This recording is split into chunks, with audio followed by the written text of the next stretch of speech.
میں نے اپنے اساتذہ سے سنا اور ذہن میں یہ بات محفوظ رکھے کہ سرکار مجاہد ملت کو اعلیٰ حضرت کی بارگاہ میں محبوبیت کا کیسا مقام حاصل تھا۔ اگرچہ ظاہری طور پر سرکار مجاہد ملت قدسہ سرہ کو سرکار اعلیٰ حضرت کی زیارت یا دیدار نصیب نہیں ہوا، ظاہری طور پر موقع نہیں ملا۔ وہ حضرت کا طالب علمی کا زمانہ تھا جب آپ جامع نعیمیہ میں سیدنا صد الفاضل حضرت مولانا محمد نعیم الدین صاحب مراد آبادی رحمت اللہ علیہ کے پاس تعلیم حاصل کر رہے تھے۔ جب وصال پاک ہوا ہے سرکار اعلیٰ حضرت کا، تو ایک روایت کا میں خلاصہ بتا رہا ہوں کہ سرکار اعلیٰ حضرت رضی اللہ تعالی عنہ کے وصال کے بعد ظاہری طور پر سیدنا حجت الاسلام حضرت مولانا حامد رضا خان رضی اللہ تعالی عنہ جو اعلیٰ حضرت کے بڑے صاحبزادے ہیں، علم و فضل کا جسے کہہ لیجئے پہاڑ تھے یا بحر بے کراں تھے، اور قدرت نے ظاہری حسن و جمال اور بدن کی نفاست اور پاکیزگی سے بھی نوازا تھا۔ ان کے متعلق علماء نے بتایا کہ اعلیٰ حضرت کے وصال کے بعد آپ فکر مند تھے کہ اب بظاہر سنیت کی اتنی مضبوط خدمت ملک میں، یا دوسرے لفظوں میں مسلک اعلیٰ حضرت کی ترجمانی کرنے والا کون ہوگا۔ حالات کے پیش نظر چونکہ آپ دورہ فرماتے نہیں تھے تو آپ فکر میں تھے، تو علماء نے بتایا کہ اسی فکر میں آپ تھے کہ ایک دن سرکار اعلیٰ حضرت رضی اللہ تعالی عنہ کا آپ کو دیدار میسر آیا۔ خواب میں سیدنا حجت الاسلام حضرت مولانا حامد رضا خان رضی اللہ تعالی عنہ کو خواب میں اعلیٰ حضرت کے دیدار کا شرف حاصل ہوا، تو آپ نے اپنے دل کی بات عرض کی کہ حضور بظاہر اب ایسا کوئی نظر نہیں آتا کہ جو عرب و عجم میں گویا آپ کے مسلک کی ترجمانی کرے اور سنیت کا کام بالاعلان کرے۔ تو علماء سے میں نے سنا کہ انہوں نے بتایا مجھے کہ سرکار اعلیٰ حضرت رضی اللہ تعالی عنہ نے خواب میں ہی انہیں سرکار مجاہد ملت کی شبیہ دکھائی۔ سرکار اعلیٰ حضرت رضی اللہ تعالی عنہ نے خواب میں ہی سیدنا حجت الاسلام کو سرکار مجاہد ملت کی شبیہ دکھائی۔ وہ سرکار مجاہد ملت کی جوانی کا زمانہ تھا اور آپ جامع نعیمیہ میں تعلیم حاصل کر رہے تھے، اور شبیہ دکھانے کے بعد فرمایا گھبراؤ نہیں،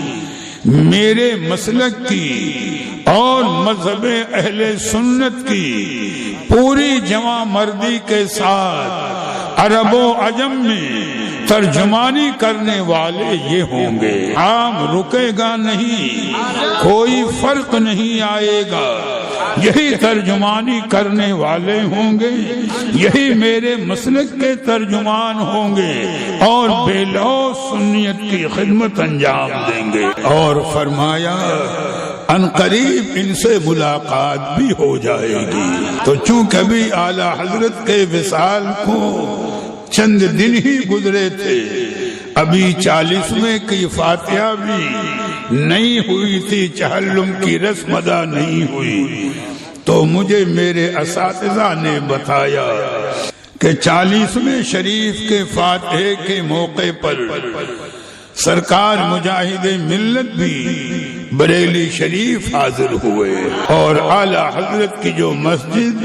اسی میں آپ بیٹھے ہوئے تلاوت قرآن مجید کر رہے تھے۔ فاتحے کی تقریب کا معاملہ تھا کہ سیدنا حجت الاسلام حضرت مولانا حامد رضا خان رضی اللہ تعالی عنہ کسی ضرورت سے تشریف لے آئے مسجد میں، تو جب سرکار مجاہد ملت کو پہلی دفعہ دیکھا، پہلی نظر پڑی، پہچان لیا کہ یہ وہی نوجوان ہیں جن کی شبیہ سرکار اعلی حضرت نے مجھے خواب میں دکھائی ہے، اور خالی شبیہ ہی نہیں دکھائی تھی، میرے اساتذہ نے بتایا کہ نام بھی بتا دیا تھا، وطن بھی بتا دیا تھا کہ نام محمد حبیب الرحمان ہے،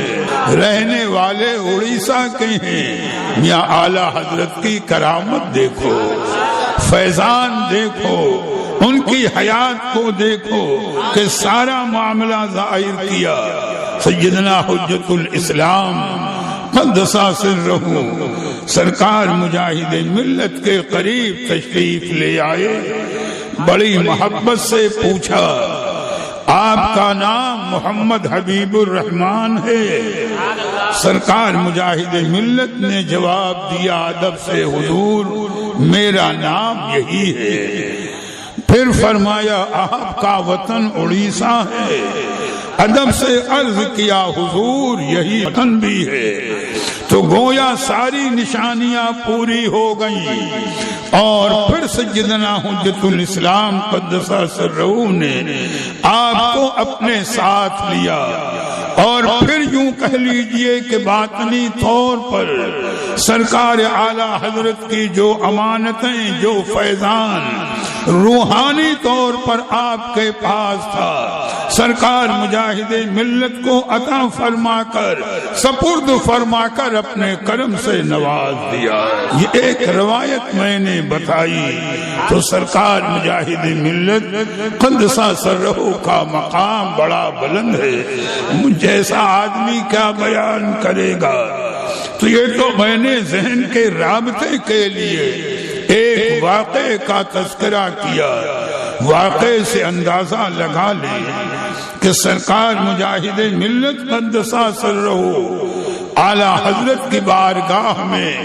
پہلے ہی سے کتنے محبوب، پسندیدہ اور مقرب بارگاہ ہیں، اور فیضان اعلی حضرت نے انہیں کتنا نوازا ہوگا۔ اور یہ بات بھی ضمناً آ گئی سامنے کہ اپنے اکابر علماء سے بارہا ان کی مجلسوں میں سنا، جب ان کی خدمت میں حاضر رہا